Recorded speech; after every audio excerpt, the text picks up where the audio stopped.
cool, huh? I had surgery on the night Michael Jackson won 8 Grammys. Like, who gets to say that? I love telling people that truly happened. And so I'm growing up, I'm doing my thing, and high school comes along.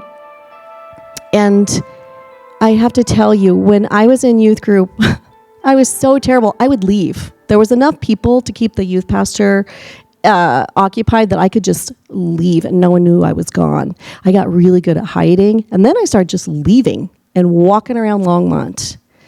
And I'd come back when I was tired, bored, hungry, ready to go. Because it's a little bit of a hike from Erie to Longmont. My parents got wise. They started putting guards at the door, so now I can't escape.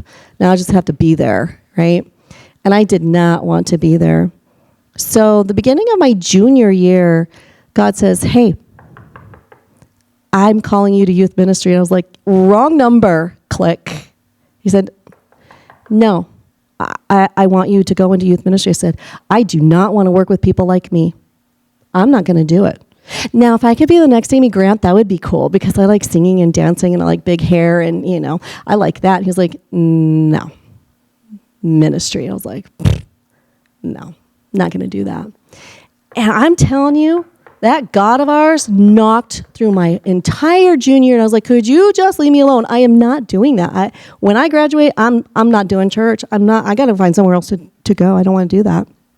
I wanted to be a flight attendant. This is probably going to shock you. I wasn't tall enough.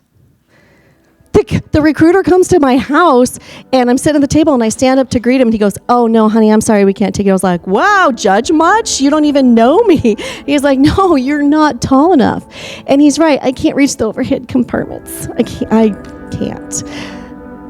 So I was like, well, I'll find something else to do then.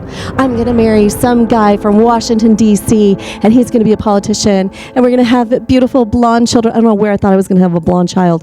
Blonde children, they're going to run on our yard, and I'm going to live in Washington, D.C., and it's going to be great. And God's like,